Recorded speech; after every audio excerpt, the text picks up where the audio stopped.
Hello, welcome to the channel. I'm Chris Gastrite. Thank you for joining me. Happy Friday night. If you celebrate Happy Ides of March, why would you celebrate that if you are? But if you are, Happy Ides of March. Um, First day at the Open at Austin, presented by Flight Factory Disc. It was a good round, good rounds today, I think. Weather held up. There was no delays, as far as I could tell. Everything seemed to start on time. Windy. It was very, very windy as heck. I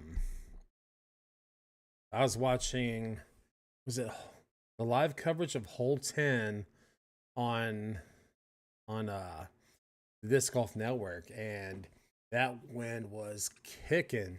I tweeted, "Heck, I'd be surprised if I didn't see a little kid go tumbling in the wind because it's blowing so hard." It was just that microphone and that listen the wind hit it, and watch people throw backhands, and the wind just got into that flight plate and just flung those discs pretty far. It was it was something else. Oh, oh, what the heck happened? I lost my camera. Let's try that again. Let's see if it pops back real quick. There we go. I think I might have known. I wonder if I caused the feedback when I was putting something in preview and it just like said no. That might be it. I'm gonna see if I remember that. I have copious amount of notes for the show. Yeah, lots of stuff to talk about. As always, I'm getting all my highlights from the Disc Golf Pro Tour's Twitter handle, or for them their Twitter, and that's because you can't record video. Everything's always in black. Let me ask you, is there anything that you saw today or any player at the leaderboard that is a surprise to you? I did hear about two people getting aces and those aces being changed later. So I don't know if it was a miss, like bad scoring on the PDGA Live website by the volunteer or what. But I did see the complaints about that on Twitter. Yeah. But I will have a coming up, we will have a good shot. Let's go our first one. We have hole 2 eagle by Evelina Salonen. She was on fire for a while. I said this last night, and we've been saying this for since her win at chess.com, and even thought it last year. If she can get her putting dialed in, she has the arm to be a good talent. She can scramble well a lot of times, but if she has that putt, she's in. So here's her eagle on hole 2.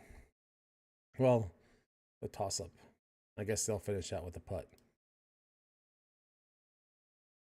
Oh, you Disc Golf Pro Tour. I might have to refresh that feed real quick. They usually do it to me in my first video. There we go. Let's go with the big again. They're going to set up a better second shot. Salonen. A little more want on this one. What a reaction, Des. Whoa. Oh my goodness. Trip 6 wanted her back in. Wow.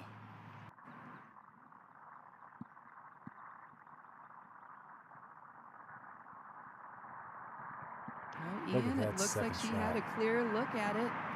Look at this Oh my shot. goodness. Oh, wow. I hope that's as close as it looked. That is taking advantage of when your disc lands in the best situation after a not the best drive. It really rolled to the perfect line, didn't it? Look at this opening. And look at the shot. That is how you keep that good luck going, is you take advantage and you just execute. That's beautiful. The best thrower of the disc. Love it. She is unbelievable. Look at that smile.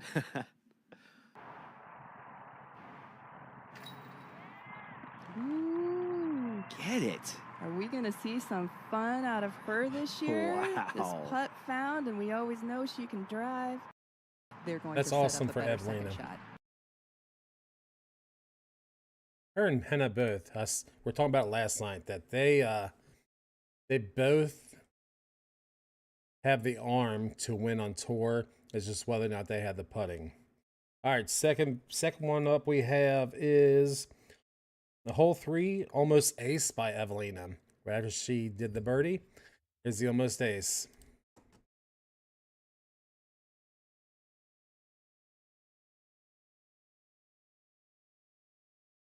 Is everything gonna be dumb? Dumb. Every other video is working Pro Tour. Come on. Or Twitter. Oh, Elon Musk.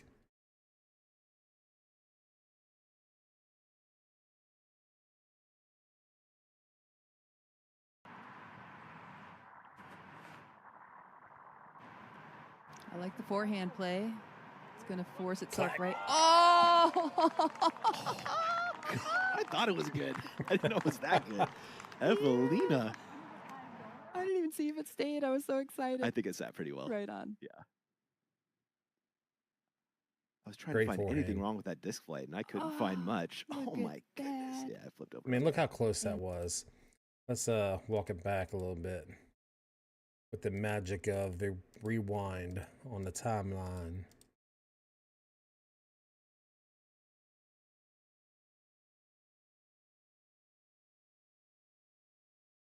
That's 1, 2. Third little ring down. It's a matter of inches, less than a foot. That's freaking awesome. So congratulations to Evelina on that. All right, next one up. Third highlight is hole 4, forehand by Kristen Tatar.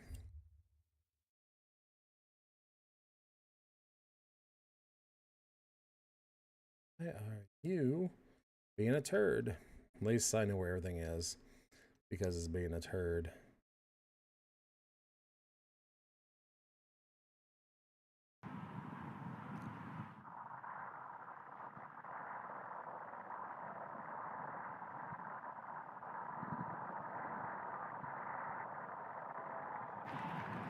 Great Another discussion. one. Nice roll. Great read, great wind read, great elevation read. Well played. Nice roll. All right, next highlight. We have a birdie by Cat Merch on 13, then a birdie by Kristen on 5. Let's see if this plays. Merch Does. or birdie on 13. You saw the drive, and there's the putt finding home. She is feeling hot after that double and bogey. She's coming birdie on us now. Coming down the hill for birdie Tatar.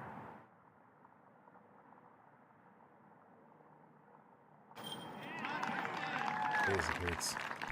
I don't know if there is a better clutch putter when there is death behind a basket. No. It is ice right there. Gave me They are reading that wind well. Like I said, it is windy as heck there. There has been questions posed about Texas, but we'll talk about that afterwards. All right, next, Odin Scoggins. I just wanted to show her on this.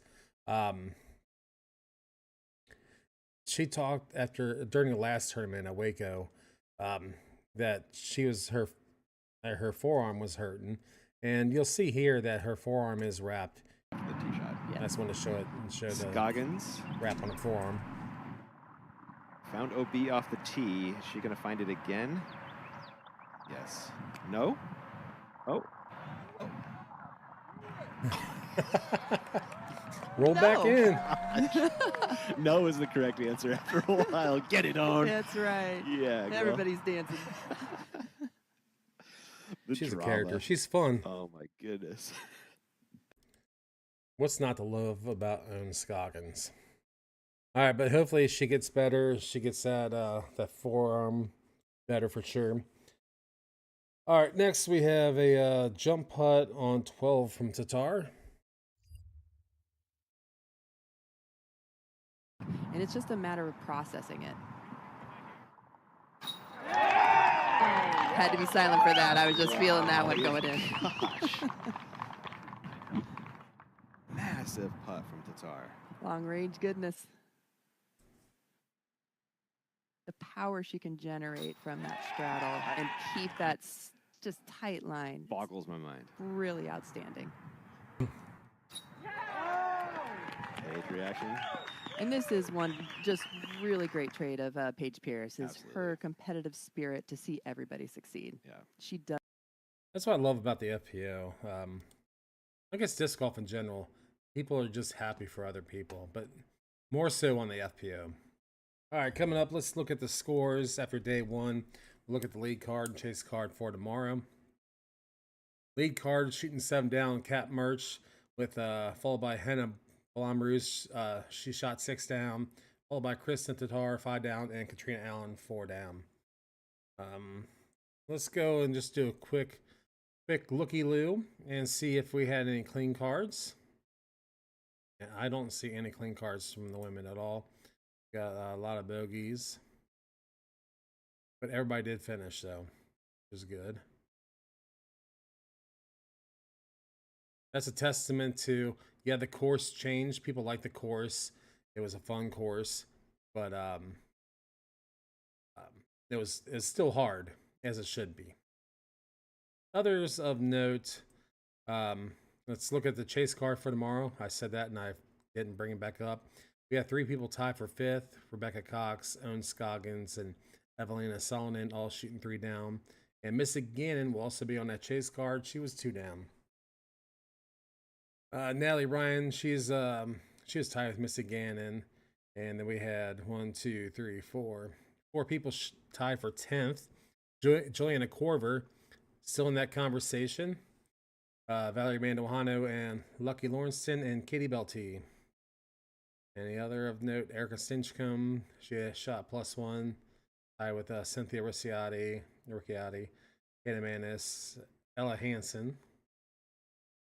Looks like Ella took a double. They hurt her.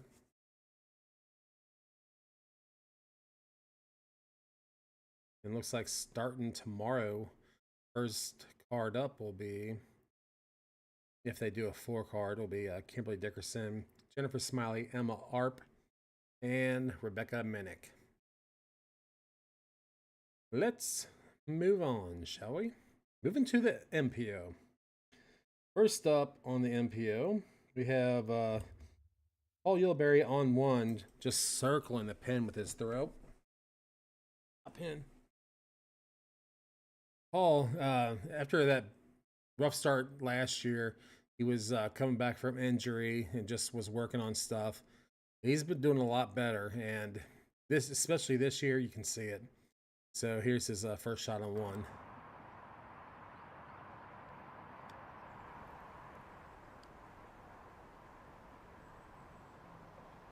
And a beautiful look down from our Flight Factory drone. You can use code Austin for 10% off all weekend long at flightfactorydisc.com. How about that shot?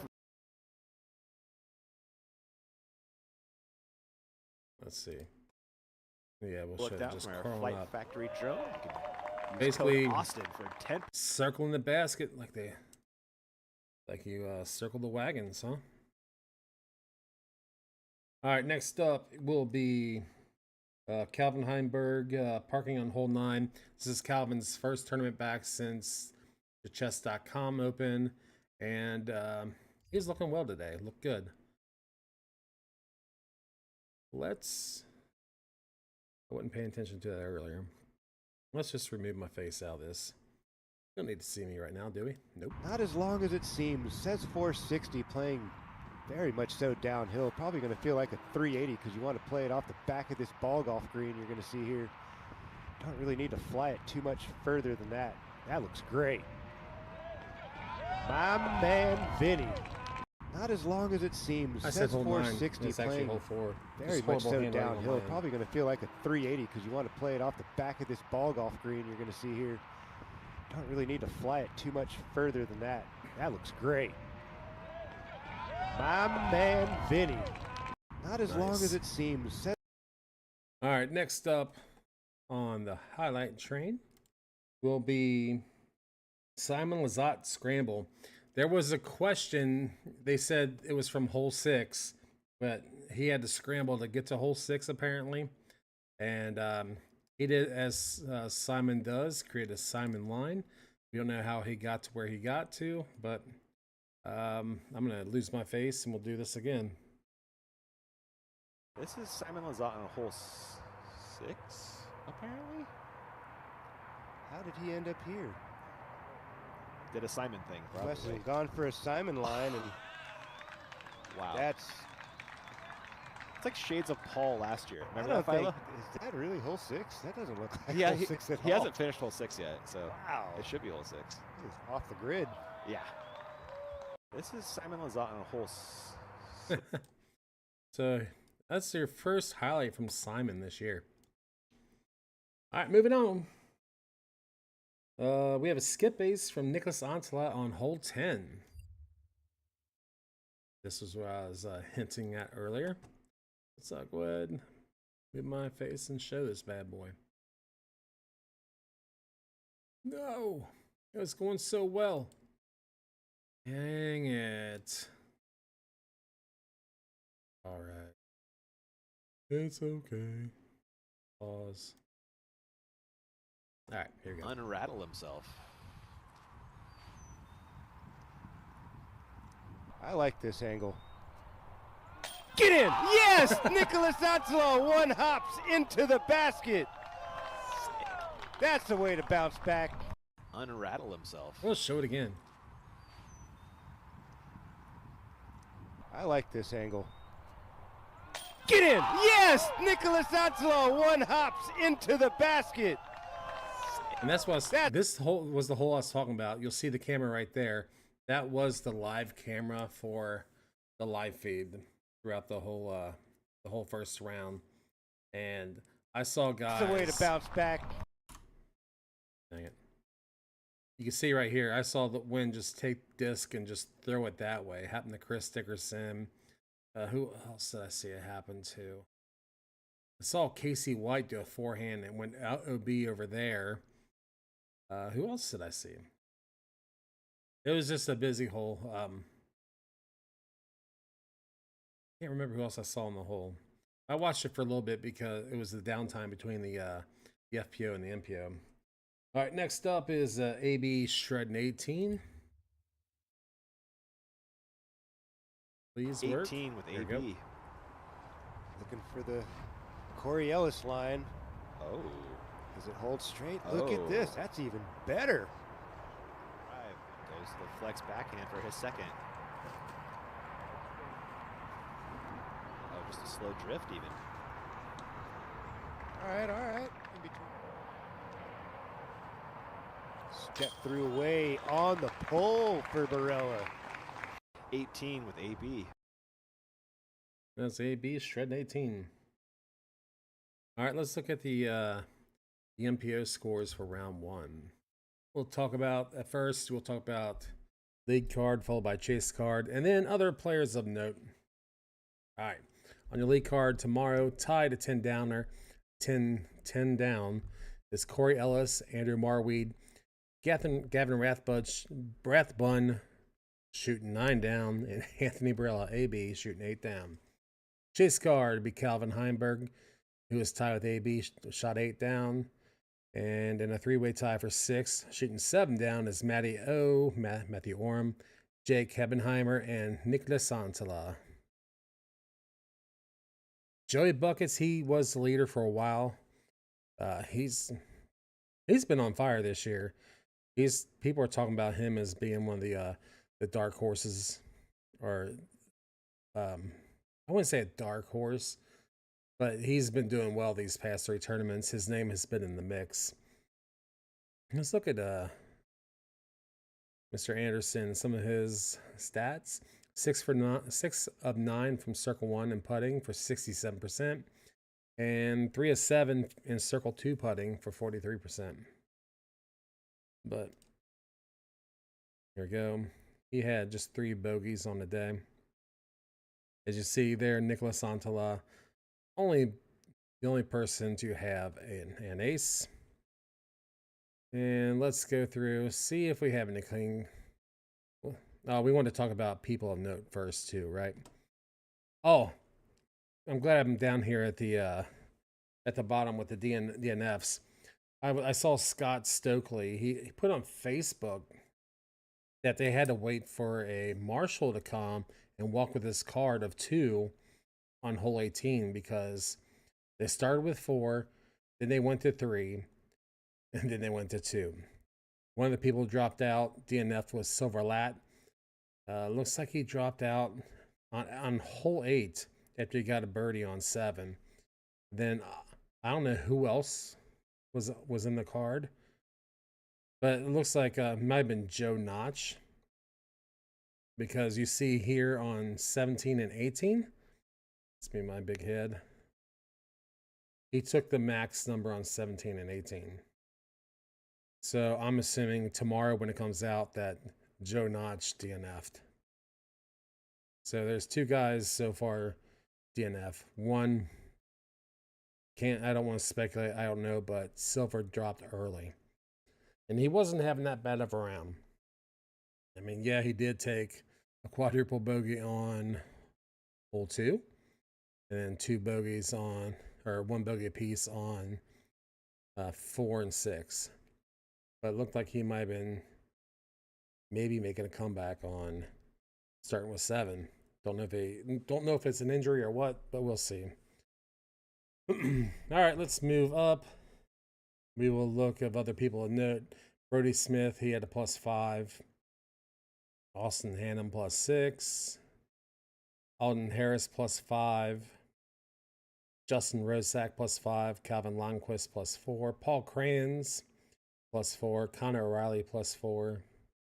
Thomas Gilbert +4. Gavin Babcock +4. He was one of the people that somebody thought he had an ace on one of the holes. 1 sec. All right. Carter Aarons +3. Albert Tam +3. Drew Gibson +3. Benjamin Callaway +3. Nate Sexton +3. Let me get a drink here.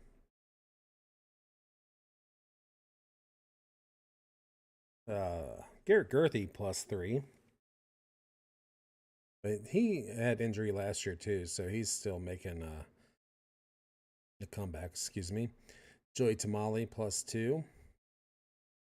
Andrew Fish +2. Nico Castro +2. Casey White +1. I did say on 10. Wow, he ended up getting, I guess that wasn't OB. He ended up getting a shooting par on that hole. Eric Oakley, he was +1. Colton Montgomery +1. Chandler Fry +1. Stokely +1. Silas Schultz, even. Zach Arlinghouse from the greater Cincinnati area, even.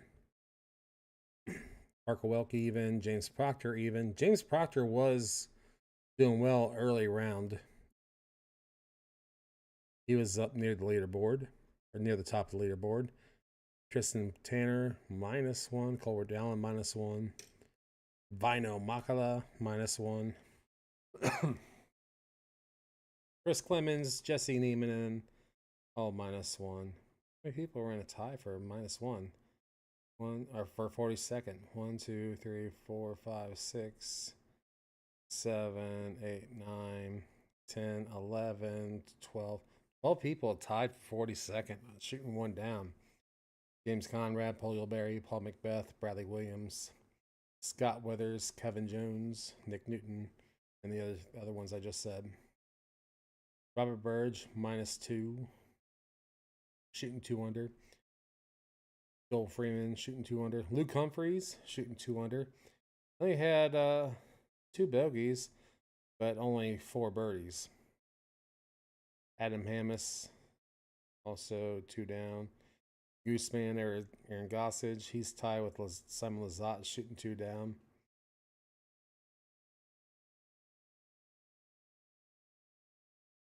Was that hole 6 where they thought Simon was, I mean, he still carded a par on that one, if he is even. Guess there was no OB on that at all. Excuse me. Kyle Klein, shooting 3 down. He's tied with Zachary Nash, Freddie Mesa, Annenberg, Andrew Presnell, Noah Meinstma, Austin Turner, Tim Barham. It's a big grouping for 25th. Chris Dickerson. I saw on 10 his one OB for sure. That's a big OB shot. He took a bogey on that one. Isaac Robinson, Jeremy Coling, and let's see, Brandon Latta and Luke Sampson, Chris Dickerson, Andrew Miranda. They're all 19th.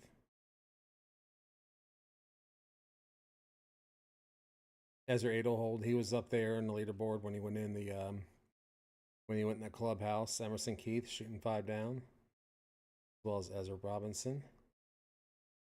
Mason Ford 6 down. Barsby 6 down. There we go. And we're back to where we were earlier. I guess I talked about almost everybody. I did want to definitely bring up that Scott Stokely lost 2 players off his card and had to have an official walk with them just to make it so it was fair. I guess you can't have under 3 on a card. When you had 2 DNFs, that hurt them. I do want to bring up this PDGA stats that you can find on Twitter. There's an unofficial 1081 rating for co-leaders Corey Ellis and Andrew Marweed today. That'd be a career high for a leader major round from Marweed, and the 3rd highest for Ellis. His 1st and 2nd highest rounds both came at Maple Hill. And there we go.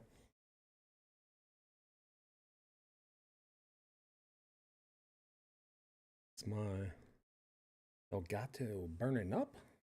What is going on with that thing? I look horrible. Take this full real quick and let me reseat that.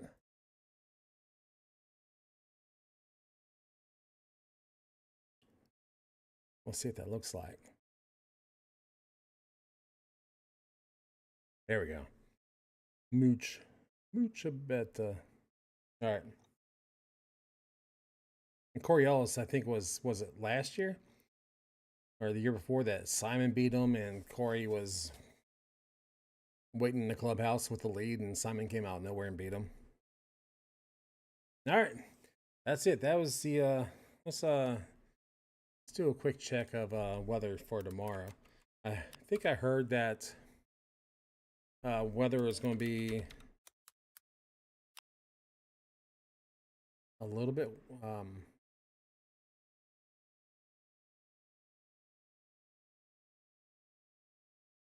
there we go. I forgot to bring that up. I was tweeting weather today.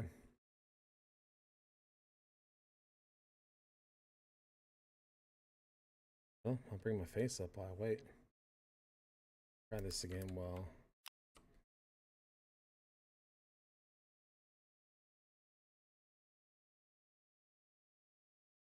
I don't know if it's, is that my computer working really hard? Or my internets? Let's see, Austin. There we go. All right, there's a possible risk of severe weather overnight. Wind, tornadoes, and hail are possible. Look out for large hail for the players down in Austin. Guess that might be overnight. Tomorrow looks like chance of thunderstorms, high of 71. And Sunday, chance of scattered thunderstorms, high of 68. Low of 61 tomorrow. So we'll see. The Disc Golf Pro Tour, they put out on Twitter that they will update on their webpage at dgpt.com, the weather updates. But they should also do it on Twitter because it's more easily accessible for people to go on Twitter to find this stuff rather than going to the webpage for the Pro Tour and figuring that out. All right, if you were following me on Twitter earlier, I did post something. I'll bring up my post real quick.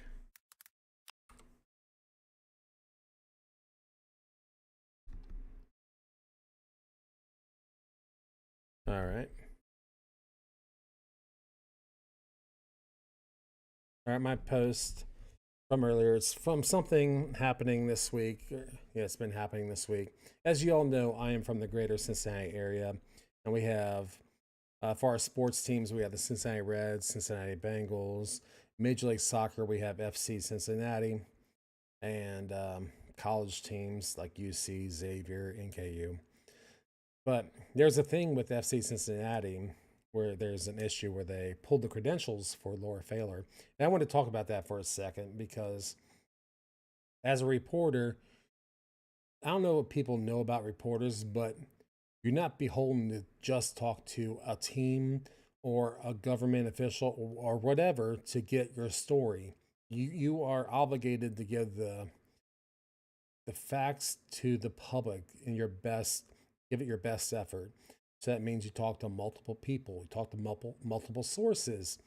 If it's with teams, you talk with agents, you talk with the team, you talk with the players, you talk with local fan bases, you talk with everybody. So Laura, she had her credentials pulled for, was it 2 weeks by FC Cincinnati? And I tweeted this today, and I tweeted that reporters can talk to whomever they want to get all sides of a story. This is what I was just telling you. When a sports team tries to punish a reporter by revoking their credentials because they talk to whatever source they want, that shows a lack of professionalism. Hashtag free Laurel at FCC at Laurel Failer. If you guys are interested, you can follow Laurel. And she's with Queen City Press. She's great. When I worked at Channel 9 in Cincinnati, she came on multiple times to talk about FC Cincinnati and the Reds, the Bengals, whatever. She talked about a lot of different stuff, and she was nothing but professional. Nervous to be on TV because she's a print reporter, web reporter. Being on air is different than just typing the stuff out. But she is very good at her job, very well respected. So this is what came out. She posted this on March 10th at 9:04 a.m. She said, FCC Cincinnati has revoked my credential for 2 weeks. I stand by my reporting and will continue to covering the team from afar during this time, but wanted to be transparent as to why you won't see quotes in my coverage today. She debated about making it public, but she owed it to her Patreon followers and FC Cincinnati fans to be transparent, while she will not. And this story picked up traction, picked up steam. Even one of the local radio hosts, Mo Egger, he tweeted that his radio show, he works for ESPN 1530, they will refrain from talking about FC for 2 weeks in solidarity. I don't know if anybody else did or whatever. I don't think like Channel 9 could, because they help produce FC's show. And I don't know if any other reporters are going to do it. But it'd be nice, because you can't have teams saying who you can and can't talk to. As a reporter, you have an obligation to get to the truth, not just one side. If it's just one side, she works for the team, but they do not pay her bills. A reporter's bills are paid by if they work for a news station, a publication, Patreon followers, whatever. They are paid not by the team. If the team wants to pay her to tell their narrative, they can do that. Then she has to tell their story. But until that happens, she has to tell the truth, not just the one side, not propaganda. That's what propaganda is. It's not always a negative word, even though it has a negative connotation. Propaganda is the word from the source, the team. In this instance. And she came out again on March 14th. She said, "I will not stand for bullying, but for now, this is my lone response to FC Cincinnati's statement of attack on me in response to others standing up for me." Like I said, she had a lot of people standing up to her. "I strongly disagree with the statement that I violated any journalism ethics or MLS credential guidelines. Last week, when I asked for examples as to why I had lost credentials, I was told 3 situations where I spoke to sources outside of facility or team-approved interviews. I do not believe simply talking with sources within a team is how to cover a professional franchise. I believe the fans deserve more," which they do. If you want fans to trust you, to say you're bringing them the best coverage, you don't just take the team's word for it. Sometimes the teams don't care about what the fans feel. They just, for most part, they want to make the money. They will trade your favorite players, most likely, or they might keep them too long. I don't know. There's so many instances. For example, the Reds, Phil Castellini, I don't even know what his title is, but he said to the Reds fans who were upset that they were trading away people and not going for a playoff run because we are poised for a playoff run. He said, "Where else are you going to go?" And that really hurt that hurt a lot of the fans. I was one of them, because we poured our heart and soul into the fans, because we're fans. It's a fandom.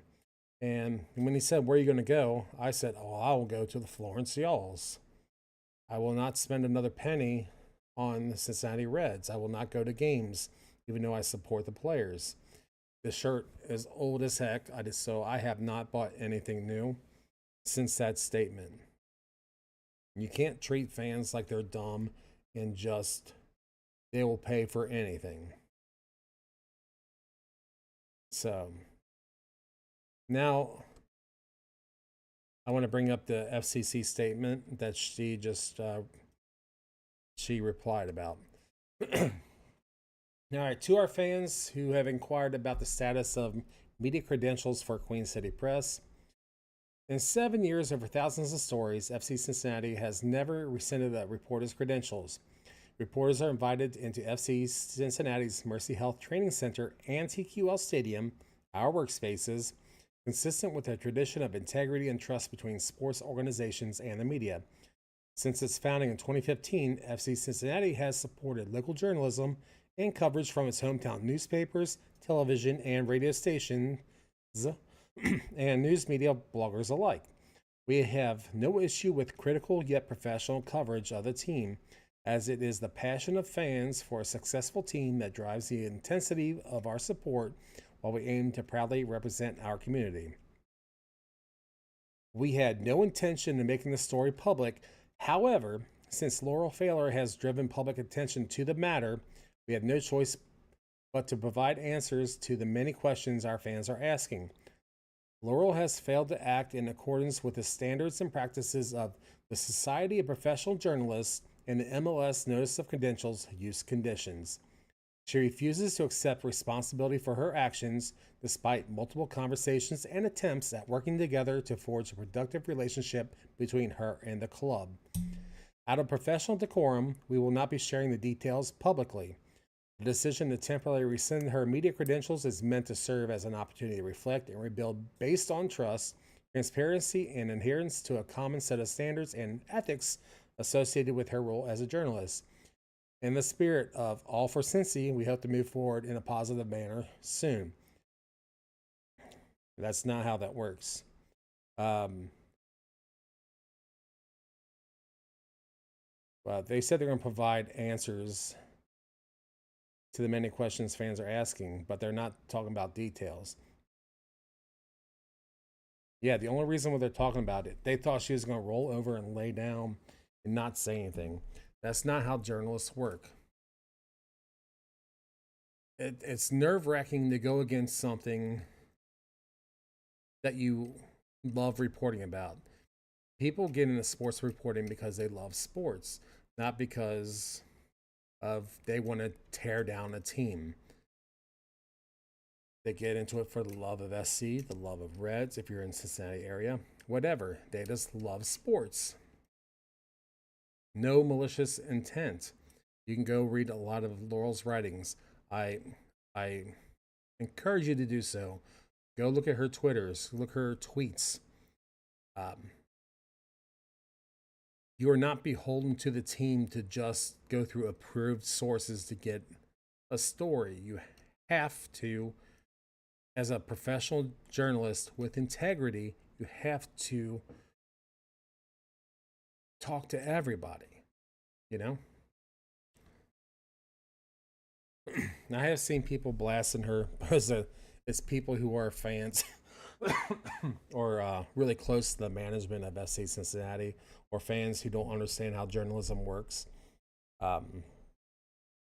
But she has the backing of all the reporters in the area. Go look at her tweets here.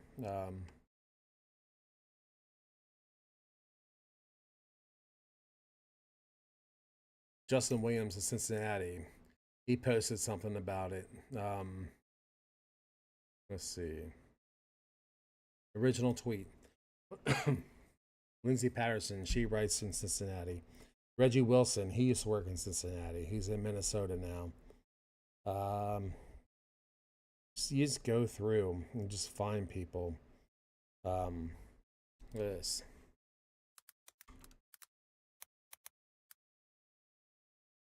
Mel Egger, he's pretty big. He does stuff for ESPN Radio. And where's his tweet on this?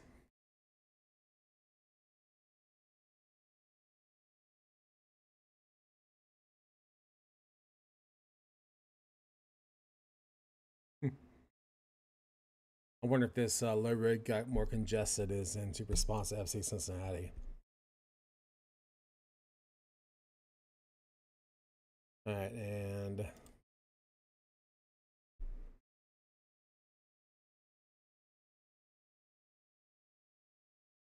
let's see.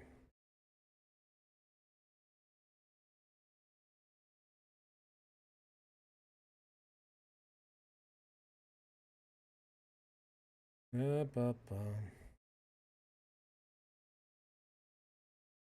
was hoping it'd be easy to find.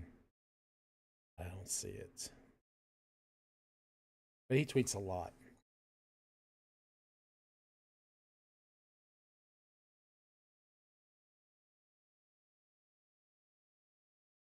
I was hoping it'd be an easy find.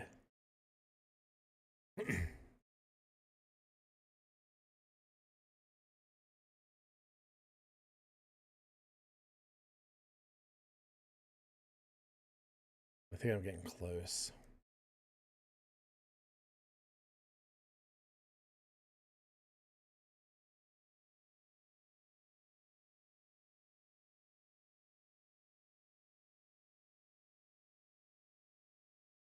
I'm on the 12th. I would have this ready, but I wasn't even going to talk about his tweet. And then I just got to start talking about people.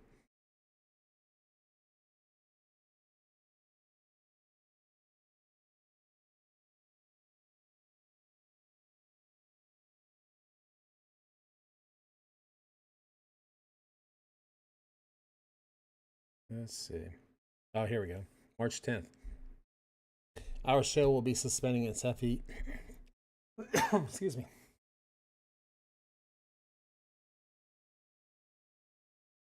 Our show will be suspending its FC Cincinnati coverage for the next 2 weeks or until Laura Failer gets her access returned. So that's it. I think it's really important that reporters, they can't just, as a reporter, you don't get paid by City Hall. You don't get repaid. You don't get paid by people in the streets. You don't get paid by the teams. You get paid to report the truth. I'm not talking about like Fox News or anybody else like that who's not really news. I'm talking about local news stations who go out and report the news, no matter how hard it is, no matter how heartbreaking it is, or how much you'll be hated.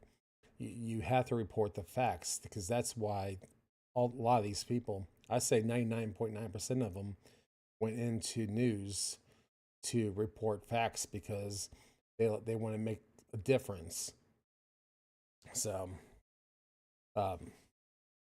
that's, I know people don't see it like that a lot of times with reporters, just because they report stuff they don't like or it's against what they believe. But I've been to a lot of those meetings, they're talking about, what are people going to talk about today? And unfortunately, it's breaking news. This horrible mantra, if it bleeds, it leads, but it's true. I mean, we've tried stuff to where we report good news, good things happen in the community, and ratings dropped. People don't want to hear it, but they'll say they want to hear it on social media. Like, why aren't you talking about the good stuff happening? We did, and nobody watched. And that's one of the awful truths of being in news. It's not about, I mean, we did report, they still report good stuff that happening, or good stuff happening to people in your neighborhood, stuff being sold, parades, whatever. But breaking news type stuff will always, and weather will always be number one. And people are like, weather, let's talk about weather real quick. Weather people are always wrong. They get paid to be wrong. Yeah, weather is wrong a lot, but you got to understand, they look at 4 different models of weather models that come in and say, okay, and they try to find which 2, or see if more than one has something similar. And then once you get stuff that's saying the same thing, you have a better confidence, and you go by history in the area. But, you know, wind goes different directions, different levels of the atmosphere you go. It's all different. And it goes different speeds, different directions. And then there's adjustment in height and land mass, whatever. Winds will come up, especially, I live by the Ohio River, or I don't live by it, but I live in the Ohio River area.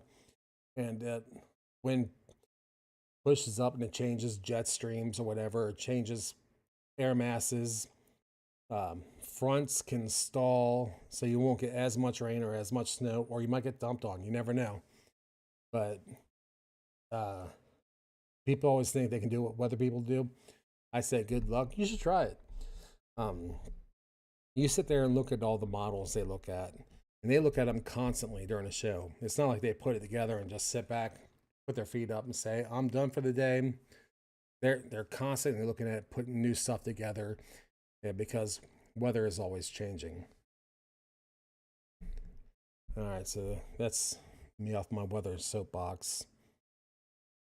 If you ever want me to give you details behind the scenes of stuff, I'll talk all day on news, because I did love working in it. All right.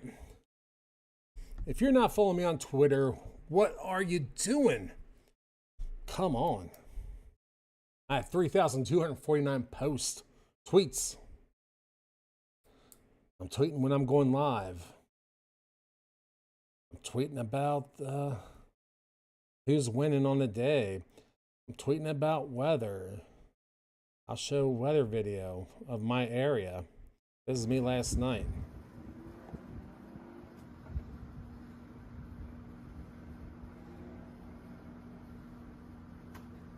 This as the storm was coming in.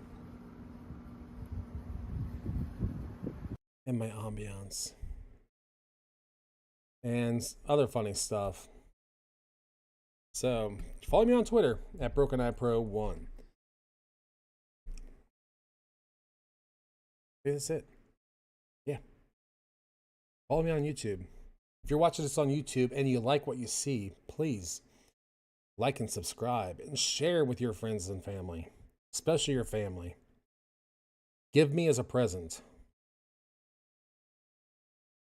That could be Uncle Jack's Christmas present, his birthday present. Say, hey, watch this guy. Whoever. Don't matter. They're all going to love me. You meet me in real life, you love me. Twitch. What are you doing? Follow me. Let me know what you like. Talk to me. Leave comments on YouTube. I want to react to them. What didn't you like about my show? What do you like about my show? Tell me. What do you want me to talk about? You want one of my discs? Follow me. If I get enough followers, I'll start giving stuff away of my personal collection. Nothing's given to me. I bought every one of them. If I get it big enough, I'll give a bag away with disc. I'll fill that bag with disc. But we gotta get enough followers. I was about to play my music and it was gonna blast our ears out, guys. Guys and gals. Oh, wrong one. Oh. Is this my first radio? Maybe. All right, we all know what that means. We're about 50 minutes into this broadcast, this stream. Thank you very much. I truly appreciate you. I appreciate you watching me live. I appreciate when you watch on VODs. Let's build a community. I will have eventually soon my Discord up and running. I promise.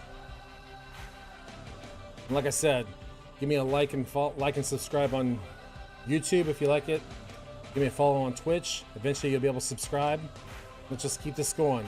All right, have a great night. I'll see you on Saturday. Love you all.